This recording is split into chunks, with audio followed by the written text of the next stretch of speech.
Hi friends, welcome back to my YouTube channel Shubha Manu vlogs. ತುಂಬ ದಿನಗಳಿಂದ video ಮಾಡೋಕ್ಕಾಗಲಿಲ್ಲ. ಹಾಗಾಗಿ ಇವತ್ತು ಕೂತ್ಕೊಂಡು ವಿಡಿಯೋ ಮಾಡಿ ವಾಯ್ಸ್ ಓವರ್ನ ಕೊಡ್ತಾಯಿದ್ದೀನಿ. ಇವತ್ತಿನ ವಿಡಿಯೋದಲ್ಲಿ ಒಂದೊಳ್ಳೆ ರೆಸಿಪಿನ ಶೇರ್ ಮಾಡ್ತಾಯಿದ್ದೀನಿ. ವಿಡಿಯೋ ನೋಡ್ತಿರ್ಬೇಕಾದ್ರೆ ಗೊತ್ತಾಗುತ್ತೆ ನಿಮಗೆ ಏನು ರೆಸಿಪಿ ಇದು ಅಂತ. ಹೌದು, ಇದು ನಾನ್ ವೆಜ್ ರೆಸಿಪಿ. ತುಂಬ ದಿನಗಳ ನಂತರ ಮನೆಯಲ್ಲಿ ನಾನ್ ವೆಜ್ನ ಮಾಡ್ತಾಯಿದ್ದೀನಿ. ವಿಡಿಯೋದಲ್ಲಿ ನೋಡ್ತಿರೋ ಹಾಗೆ ಇದು ಮಟನ್ ಅಥವಾ ಚಿಕನ್ ಅಲ್ಲ, ಮೇಕೆದು ತಲೆ ಮತ್ತು ಕಾಲು.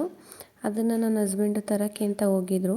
ಅಲ್ಲೇ ಕ್ಲೀನ್ ಮಾಡಿಸ್ಕೊಂಡು ಬಂದುಬಿಡಿ, ಮನೇಲಿ ಕ್ಲೀನ್ ಮಾಡೋಕ್ಕಾಗಲ್ಲ, ಅದನ್ನು ಕಟ್ ಮಾಡೋಕ್ಕಾಗಲ್ಲ ಅಂಥೇಳಿ ಅದನ್ನು ನೀರಲ್ಲಿ ನೆನೆಸಿಟ್ರಂತೆ. ಒಂದು ಬಕೆಟಲ್ಲಿ ನೀರಲ್ಲಿ ನೆನೆಸಿಟ್ರಂತೆ. ಅದರಲ್ಲಿರೋ ಮೇಲ್ಗಡೆ ಎಲ್ಲ ಕಪ್ಪಾಗಿ ಸುಟ್ಟಿರ್ತಾರಲ್ಲ, ಅದೆಲ್ಲನೂ ತೊಳೆಯೋಕೆ ಇವಾಗ ಅವರೊಂದು ಬ್ರಷಲ್ಲಿ ಚೆನ್ನಾಗಿ ಉಜ್ಜಿ ಮತ್ತು ಇನ್ನೊಂದು ಸಲ ನೀರಲ್ಲಿ ತೊಳೆದು ನೋಡಿ. ಆವಾಗ ಎಷ್ಟು ಕಪ್ಪಿತ್ತು, ಇವಾಗ ಎಷ್ಟು ವೈಟ್ ಕಲರ್ ಬಂತು. ಅದನ್ನು ಅವ್ರು ಯಾವ ರೀತಿ ಕುಯ್ಯಬೇಕೋ ಆ ರೀತಿ ಮೆಥಡಲ್ಲಿ ಕುಯ್ತಾ ಇದ್ದಾರೆ. ನಾವೀಗ ಮನೇಲಿ ಕಟ್ ಮಾಡಬೇಕು ಅಂದರೆ ಈ ಥರ ಕಟ್ ಮಾಡೋಕ್ಕಾಗಲ್ಲ. ಮತ್ತು ಬ್ರೈನು ಅಷ್ಟೇ ನೀಟಾಗಿ ಅದನ್ನು ಒಂಚೂರು ಕಲಸೋಗ್ದಿರೋ ರೀತಿ ತೆಗಿತಾರೆ. ನೋಡ್ತಾ ಇರ್ಬೋದು ನೀವು ಯಾವ ರೀತಿ ಕಟ್ ಮಾಡ್ತಾಯಿದ್ದಾರೆ ಅಂತ. ಮುಂಚೆ ಎಲ್ಲ ಮನೆಗೆ ತರ್ತಿದ್ರು, ಮನೆಯಲ್ಲೇ ಕಟ್ ಮಾಡ್ಕೋತಿದ್ವಿ. ಬಟ್ ಅದು ಮೆದ್ಲಿದೆಯಲ್ಲ, ಅದು ಅಷ್ಟು ನೀಟಾಗಿ ನಮಗೆ ಸಿಗ್ತಿರ್ಲಿಲ್ಲ. ಸ್ವಲ್ಪ ಕಲಸೋಗೋ ರೀತಿ ಸಿಗ್ತಿತ್ತು. ಹಾಗಾಗಿ ಅಲ್ಲೇ ಕಟ್ ಮಾಡಿಸ್ಕೊಂಡು ಬಂದುಬಿಡಿ ಅಂತ ಹೇಳಿದೆ. ಹಾಗಾಗಿ ಅವರಾದರೆ ನೀಟಾಗಿ ಕಟ್ ಮಾಡಿಕೊಡ್ತಾರೆ. ನೋಡ್ತಾ ಇರ್ಬೋದು ನೀವು ವಿಡಿಯೋದಲ್ಲಿ. ಅವರು ಎಲ್ಲ ಆ ಕಡೆ ಈ ಕಡೆ ಕಿವಿ ಭಾಗನ ನೀಟಾಗಿ ತೆಗೆದು ಮಟನೆಲ್ಲ ಕಟ್ ಮಾಡಿ, ಈಗ ತಲೆ ಬುರುಡೆ ಇದೆಯಲ್ಲ ಅದನ್ನು ಓಪನ್ ಮಾಡಿ ಆ ಮೆದ್ಲು ಕಾಣಿಸ್ತೈತೆ, ನೋಡ್ತಾ ಇರ್ಬೋದು ನೀವು. ಅದನ್ನು ನೀಟಾಗಿ ತಗೋತಾರೆ. ನಾವೆಲ್ಲ ಚಿಕ್ಕವರಿದ್ದಾಗ ಮನೇಲಿ ಮೇಕೆ ಮತ್ತು ಕುರಿನ ಸಾಕಿ ಅದನ್ನು ಕಟ್ ಮಾಡಿ ಮಾಂಸನ ಮಾರ್ತಿದ್ರು. ಆವಾಗ ತಲೆ ಮತ್ತು ಕಾಲನ್ನ ಸುಡ್ತಿದ್ರಲ್ಲ, ಆಗ ಅದರದ್ದು ಕಿವಿ ಇರ್ತದಲ್ಲ, ಅದನ್ನು ತಿನ್ನೋಕ್ಕೆ ಚೆನ್ನಾಗಿರ್ತಿತ್ತು. ಅದಕ್ಕೋಸ್ಕರ ನಾವೆಲ್ಲರೂ ಕಿತ್ತಾಡ್ಕೊಂಡು ಸ್ವಲ್ಪನೇ ಇಸ್ಕೊಂಡು ಎಲ್ಲರೂ 3-4 ಜನ ತಿಂತಿದ್ವಿ. ಅದನ್ನು ಚೆನ್ನಾಗಿತ್ತು. ಇವಾಗೂ ಮನೆಗೆ ತಂದಾಗ ನಾವು ಅದೇ ರೀತಿ ಮಾಡ್ದು, ನಾನು ನನ್ನ ಹಸ್ಬೆಂಡ್ ಇಬ್ಬರೂ ಕಿವಿನ ಸ್ವಲ್ಪ ತೊಳ್ಕೊಂಡು ತಿಂದ್ವೋ. ಚೆನ್ನಾಗಿತ್ತು ಅದು. ನೋಡ್ತಾ ಇರ್ಬೋದು ವಿಡಿಯೋದಲ್ಲಿ ನೀವು ಅವರು ಯಾವ ರೀತಿ ಮಿದ್ಲನ್ನ ತಗೋತಾ ಇದ್ದಾರೆ ಅಂತ. ಇದೇ ರೀತಿ ಅದನ್ನು ತೊಗೊಂಡೊಂದು ಬೇರೆ ಕವರ್ಗೆ ಹಾಕಿ ನಾವು ತೊಗೊಂಡೋಗಿದ್ದಂಥ ಒಂದು ಬಾಕ್ಸ್ಗೆ ಉಳ್ದಿದ್ದ ಮಟನ್ನೆಲ್ಲ ಕಟ್ ಮಾಡಿ ಹಾಕ್ಕೊಟ್ರು. ಚೆನ್ನಾಗಿ ಕಟ್ ಮಾಡ್ತಾಯಿದ್ರು. ನಾನು ವೀಡಿಯೋ ಮಾಡ್ಕೊಂಡು ಬನ್ನಿ ಅಂತ ಹೇಳಿದ್ದೆ. ನಮ್ಮ ಮನೆಯವರು ವೀಡಿಯೋ ಮಾಡ್ತಾಯಿದ್ದಾರೆ, ಚೆನ್ನಾಗಿ ಮಾಡಿದ್ದಾರೆ ವೀಡಿಯೋನ. ಸ್ಕೂಲ್ ಇದ್ದಿದ್ದರಿಂದ ಮಗನಿಗೆ ತಿಂಡಿ ಮಾಡಿಬಿಟ್ಟು ಅವನನ್ನು ಕಳಿಸಿದ್ದಾಯಿತು. ನೆಕ್ಸ್ಟ್ ನಾನಿಲ್ಲಿ ಯಾವಾಗ ತರ್ತಾರೆ ತಂದು ಪ್ರಿಪೇರ್ ಮಾಡಿ ತಿಂಡಿಗೇ ತಲೆ ಸಾಂಬಾರನ್ನ ತಿನ್ನೋಣ ಅಂದ್ಬಿಟ್ಟು ರೆಡಿಯಾಗಿ ಕಾಯ್ತಾ ಕೂತಿದ್ದೆ. ಅಷ್ಟರಲ್ಲಿ ತಂದರು. ನೋಡ್ತಾ ಇರ್ಬೋದು ನೀವು, ಕಾಲು ಮತ್ತು ಇನ್ನೊಂದು ಬಾಕ್ಸಲ್ಲಿ ಮಟನ್ನ, ಅದು ತಲೆ ಮಾಂಸ, ಒಂದು ಕವರಿಗೆ ಬ್ರೈನ್ನ ಹಾಕ್ಕೊಟ್ಟವ್ರೆ. ನಾನು ತಲೆ ಕಾಲು ಎರಡೂ ಕೂಡ ಮಾಡ್ತಾಯಿಲ್ಲ. ಕಾಲನ್ನ ಫ್ರಿಜ್ಜಲ್ಲಿ ಹಾಗೆ ಎತ್ತಿಡ್ತಾಯಿದ್ದೀನಿ. ತಲೆ ಮಾಂಸ ಮಾತ್ರ ಮಾಡ್ತಾಯಿದ್ದೀನಿ. ಬ್ರೈನ್ನ ನಾವೆಲ್ಲ ಸಾಂಬಾರಲ್ಲಿ ಒಂದು ಬಟ್ಟೆ ಕಟ್ಟು ಬೇಯಕ್ಕೆ ಹಾಕ್ಬಿಡ್ತೀವಿ. ಅದು ಹಂಗೆ ಓಪನಲ್ಲಿ ಬೇಯಿಸಿದ್ರೆ ಕದ್ರೋಗುತ್ತೆ ಅಂತ. ಬಟ್ ನಾನು ಇಲ್ಲಿ ಅದನ್ನು ಆ ರೀತಿ ಮಾಡ್ತಾಯಿಲ್ಲ. ಸ್ವಲ್ಪ ಪೆಪ್ಪರ್ ಫ್ರೈ ಥರ ಮಾಡ್ಕೊಳ್ಳೋಣ, ಏನು ಜಾಸ್ತಿ ಇಂಗ್ರೀಡಿಯೆಂಟ್ ಬೇಕಾಗಿಲ್ವಲ್ಲ, ಹಂಗಾಗಿ ಪೆಪ್ಪರ್ ಫ್ರೈ ಮಾಡೋಣ ಅಂದ್ಬಿಟ್ಟು ಅದನ್ನು ಶಾರ್ಟ್ಸ್ ವೀಡಿಯೋ ಮಾಡಿ ಹಾಕಿದ್ದೀನಿ. ಹಾಗಾಗಿ ಬರೀ ತಲೆ ಸಾಂಬಾರನ್ನ ನಾವು ಹೇಗೆ ಮಟನ್ ಸಾಂಬಾರನ್ನ ಮಾಡ್ತೀವಿ, ಮಟನ್ ಸಾಂಬಾರನ್ನ ಅದೇ ರೀತಿ ಅದೇ ಮೆಥಡಲ್ಲೇ ಮಾಡೋದು. ನಾನಿವಾಗ ಅದನ್ನು ಒಂದು ಟಿಫನ್ ಇತ್ತಲ್ಲ, ಅದರಿಂದ ಒಂದು ಪಾತ್ರೆಗೆ ಹಾಕ್ಕೊಂಡು ತೊಳ್ಕೊತಾ ಇದ್ದೀನಿ. ನನ್ನ ಯೂಟ್ಯೂಬ್ ಚಾನಲಲ್ಲಿ ಶಾರ್ಟ್ಸ್ ವೀಡಿಯೋನ ಚೆಕ್ ಮಾಡಿದ್ರೆ ಅದು ಬ್ರೈನ್ ಪೆಪ್ಪರ್ ಫ್ರೈಯನ್ನು ನಾನು ಯಾವ ರೀತಿ ಸಿಂಪಲ್ಲಾಗಿ ಮಾಡ್ಕೊಂಡಿದ್ದೀನಿ ನೋಡ್ಬೋದು ನೀವು ಆ ವಿಡಿಯೋನ. ನಾನಿಲ್ಲಿ ಕಾಲನ್ನ ಅದೇ ಕವರ್ಗೆ ಹಾಕಿ ಫ್ರೀಝರಲ್ಲಿ ಇಡ್ತಾಯಿದ್ದೀನಿ. ಇನ್ನೊಂದು ದಿನ ಮಾಡ್ಕೊಳ್ಳೋಣ ಅಂತ. ಅದ್ರದ್ದು ಕೂಡ ವೀಡಿಯೋ ಮಾಡಾಕ್ತೀನಿ. ಇನ್ನೊಂದು 2 ಡೇಸ್ 3 ಡೇಸಲ್ಲಿ ಅದನ್ನು ಕೂಡ ಮಾಡಿಬಿಡ್ತೀನಿ. ತುಂಬ ದಿನ ಫ್ರಿಜ್ಜಲ್ಲಿ ಇಡೋಕ್ಕೆ ಹೋಗಲ್ಲ. ಹಾಗೆ ಹೇಳಿದಾಗೆ ಏನು ತುಂಬ ಇಂಗ್ರೀಡಿಯೆಂಟ್ ಏನು ಬೇಕಾಗಿಲ್ಲ. ಸಿಂಪಲ್ಲಾಗಿ ತಲೆ ಸಾಂಬಾರನ್ನ ಮಾಡೋದು ಹೇಗೆ ಅಂತ ತೋರಿಸ್ಕೊಡ್ತೀನಿ. ವಿಡಿಯೋ ನೋಡ್ತಾಯಿರಿ. ನಾನಿಲ್ಲಿ ಬ್ರೈನ್ ಪೆಪ್ಪರ್ ಫ್ರೈಗೆ ಅಂತ ಶುಂಠಿ ಬೆಳ್ಳುಳ್ಳಿ ಪೇಸ್ಟ್ನ ಮನೆಯಲ್ಲೇ ಮಾಡ್ಕೋತಾ ಇದ್ದೀನಿ. ಪ್ಯಾಕೆಟ್ ಏನು ಜಾಸ್ತಿ ತೊಗೊಳ್ಳಲ್ಲ, ಯೂಸ್ ಮಾಡಲ್ಲ. ಎಮರ್ಜೆನ್ಸಿ ಅಂದಾಗ ಮಾತ್ರ ಯೂಸ್ ಮಾಡೋಕ್ಕೆ ಹೋಗೋದು. ಹಾಗಾಗಿ ಮನೇಲೇ ಸ್ವಲ್ಪ ಪೇಸ್ಟ್ನ ಮಾಡ್ಕೋತೀನಿ. ನನಗೆ ಎಕ್ಸ್ಪೆಷಲಿ ನಾನು ಅಡುಗೆ ಮಾಡುವಾಗ ನನಗೆ ನೀಟಾಗಿರಬೇಕು, ಕ್ಲೀನಾಗಿರಬೇಕು. ಅಲ್ಲಲ್ಲೇ ಕೆಲಸಗಳಾಗಿಬಿಡಬೇಕು. ಪಾತ್ರೆಗಳು ಅಷ್ಟೇ ಅಲ್ಲಲ್ಲೇ ಕ್ಲೀನಾಗಿ ತೊಳೆದಾಗಿಡಬೇಕು. ಹಾಗಾಗಿ ಯಾವುದೇ ಕಸನೂ ಕೂಡ ನಾನು ಅಲ್ಲಲ್ಲೇ ಕವರ್ಗೆ ಹಾಕಿ ಹಾಕೊಬಿಡ್ತೀನಿ ಕವರ್ಗೆ, ಅಲ್ಲಿ ಇಲ್ಲಿ ಬಿಸಾಡಲ್ಲ. ನೆಕ್ಸ್ಟು ನಾನಿಲ್ಲಿ ಒಂದು ಮಿಕ್ಸಿ ಜಾರ್ಗೆ 2-3 ಮೀಡಿಯಮ್ ಸೈಜ್ನ ಈರುಳ್ಳಿನ ಕಟ್ ಮಾಡಿ ಹಾಕ್ಕೊಂಡು ಅದಕ್ಕೆ ಮನೆಯಲ್ಲೇ ಮಾಡಿದಂಥ ಮಟನ್ ಸಾಂಬಾರು ಪುಡಿನ ಹಾಕೋತಾ ಇದ್ದೀನಿ.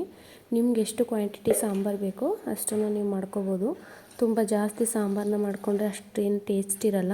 ಮಟನ್ ಎಷ್ಟಿರುತ್ತೆ ಅದ್ರ ತಕ್ಕಂತೆ ಸಾಂಬಾರನ್ನ ಮಾಡಿಕೊಂಡ್ರೆ ಸಾಂಬಾರು ಕೂಡ ಅಷ್ಟೇ ಟೇಸ್ಟಾಗಿರುತ್ತೆ. ನೋಡ್ತಾ ಇರ್ಬೋದು, ಮಟನ್ನ ನಾನಿಲ್ಲಿ ತೊಳ್ಕೊತಾ ಇದ್ದೀನಿ. ಎಲ್ಲೋ ಒಂದು ಕಿವಿ ಭಾಗ ಮಿಸ್ ಆಗಿಬಿಟ್ಟೈತೆ. 1-2 ಪೀಸಷ್ಟು ನಾವೇ ತಿಂದ್ವಿ, ಅವರೊಂದು ಪೀಸ್ ನಾನೊಂದು ಪೀಸು, ಇನ್ನೊಂದು ಪೀಸಷ್ಟು ಅದು ನೀರಲ್ಲಿ ಹಾಕಿದಾಗ ಸಿಕ್ತು.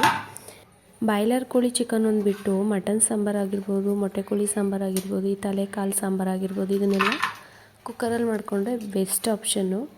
ಏಕೆಂದರೆ ಓಪನಲ್ಲಿ ಮಾಡೋಕ್ಕೋದ್ರೆ ಅಷ್ಟು ಬೇಗ ಬೇಯಲ್ಲ, ಟೈಮು ಕೂಡ ವೇಸ್ಟು, ಅಡುಗೆನೂ ಕೂಡ ಬೇಗ ಆಗೋಲ್ಲ. ಹಾಗಾಗಿ ನಾನಿಲ್ಲಿ ಮಟನ್ನ ಅಂದರೆ ತಲೆ ಮಾಂಸನ ತೊಳ್ಕೊಂಡು ಕುಕ್ಕರ್ಗೆ ಹಾಕೋತಾ ಇದ್ದೀನಿ.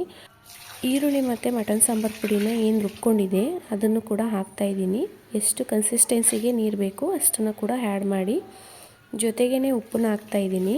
ಉಪ್ಪನ್ನ ಇವಾಗೇ ಕೂಗ್ಸೋದಕ್ಕೆ ಹಾಕಿಬಿಟ್ರೆ ಮಟನೆಲ್ಲ ಚೆನ್ನಾಗಿ ಉಪ್ಪನ್ನ ಹಿಡಿಯುತ್ತೆ.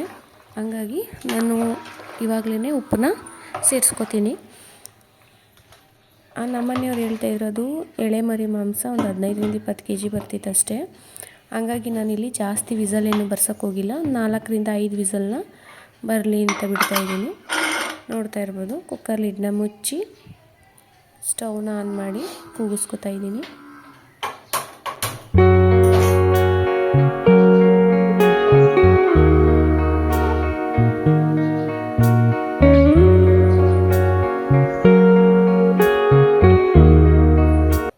ವಿಸಲ್ ಬರೋಷ್ಟರಲ್ಲಿ ನಾನಿವಾಗ ಮಸಾಲಾನ ರೆಡಿ ಮಾಡ್ಕೊತಾ ಇದ್ದೀನಿ. ನಾನಿಲ್ಲಿ ತೆಂಗಿನಕಾಯಿ ತುರಿನ ಹಾಕೋತಾ ಇದ್ದೀನಿ. ನೆಕ್ಸ್ಟ್ ಇದಕ್ಕೆ ಏನು ಪೆಪ್ಪರ್ ಫ್ರೈಗೆ ಶುಂಠಿ ಬೆಳ್ಳುಳ್ಳಿ ಪೇಸ್ಟ್ನ ರುಬ್ಕೊಂಡಿದೆ ಅದನ್ನೇ 2-2.5 ಟೇಬಲ್ ಸ್ಪೂನಷ್ಟು ಹಾಕೋತಾ ಇದ್ದೀನಿ. ಕೊತ್ತಂಬರಿ ಸೊಪ್ಪನ್ನು ಕೂಡ ಆ್ಯಡ್ ಮಾಡ್ತಾಯಿದ್ದೀನಿ. ಸಿಂಪಲ್ ಇಂಗ್ರೀಡಿಯೆಂಟ್, ಜಾಸ್ತಿ ಏನು ಬಳಸಲ್ಲ ನಾನಿಲ್ಲಿ ಮನೇಲೇ ಮಾಡಿದಂಥ ಮಸಾಲ ಪೌಡ್ರನ್ನ ಯೂಸ್ ಮಾಡ್ತಾಯಿದ್ದೀನಿ. ನಾನು ಹೋಮ್ಮೇಡ್ ಮಸಾಲ ಪೌಡ್ರನ್ನ ಯಾವ ರೀತಿ ಮಾಡೋದು ಅಂತ ಶಾರ್ಟ್ಸ್ ವೀಡಿಯೋದಲ್ಲಿ ಅಪ್ಲೋಡ್ ಮಾಡಿದ್ದೀನಿ. ಬಟ್ ನನಗೆ ಸ್ಟಾರ್ಟಿಂಗ್ ಡೇಸಲ್ಲಿ ಅಷ್ಟು ಗೊತ್ತಾಗಲಿಲ್ಲ ಯಾವ ರೀತಿ ಅದನ್ನು ವೀಡಿಯೋ ಮಾಡಬೇಕು ಎಕ್ಸ್ಪ್ಲೇನ್ ಮಾಡಿಬಿಟ್ಟು ಅಂತ ಅಷ್ಟು ಐಡಿಯಾ ಓಡಲಿಲ್ಲ. ಹಂಗಾಗಿ ಶಾರ್ಟ್ಸ್ ವೀಡಿಯೋದಲ್ಲಿ ಅಪ್ಲೋಡ್ ಮಾಡಿದ್ದೀನಿ. ನೆಕ್ಸ್ಟು ಖಾಲಿ ಆದಮೇಲೆ ಪೌಡರು ನಾನು ಅದನ್ನು ಎಕ್ಸ್ಪ್ಲೇನ್ ಮಾಡಿ ವೀಡಿಯೋನ ಮಾಡೋಣ ಅಂದ್ಕೊಂಡಿದ್ದೀನಿ. ಅದನ್ನು ಮಾಡ್ಕೊಳ್ಳೋದ್ರಿಂದ ತುಂಬ ಟೈಮ್ ಸೇವ್ ಆಗುತ್ತೆ.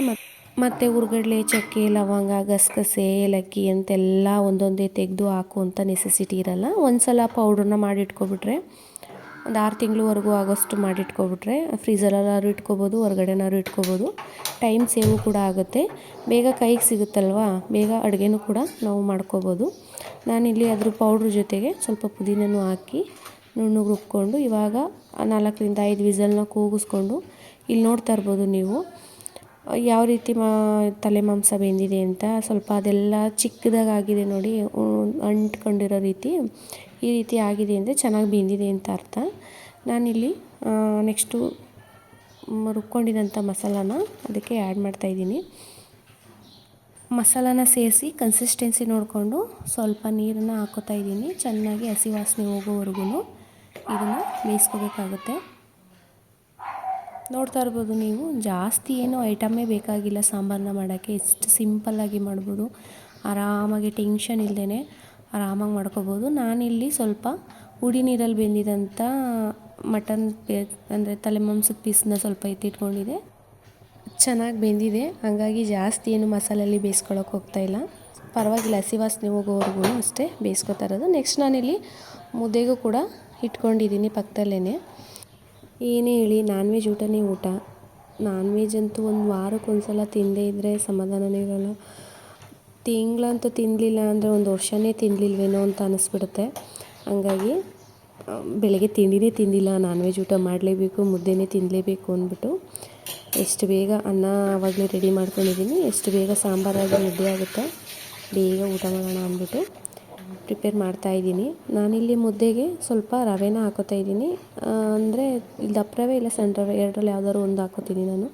ಮುದ್ದೆ ಸಾಫ್ಟಾಗೂ ಬರುತ್ತೆ ಮತ್ತು ಗಂಟು ಕೂಡ ಆಗೋಲ್ಲ. ನಾನು ಶಾರ್ಟ್ಸ್ ವೀಡಿಯೋದಲ್ಲಿ ಅದನ್ನು ಕೂಡ ತೋರಿಸಿದ್ದೀನಿ ಯಾವ ರೀತಿ ಮಾಡ್ಬೋದು ಅಂತ. ಕೆಲವೊಬ್ಬರೆಲ್ಲ ಒಂದು ಮುದ್ದೆ ಹೆಂಗೆ ಮಾಡೋದು, ಮಾಡೋಕ್ಕೆ ಆಗೋಲ್ಲ ನಮಗೆ ಅಂತಾರೆ. ಒಂದು ಮುದ್ದೆ ಎಲ್ಲ ಸಣ್ಣಕ್ಕೆ ಒಂದು ಮುದ್ದೆನೂ ಮಾಡ್ಬೋದು, ತುಂಬ ಈಸಿಯಾಗಿ ಮಾಡ್ಬೋದು, ತೊಂದರೆ ಏನಿಲ್ಲ.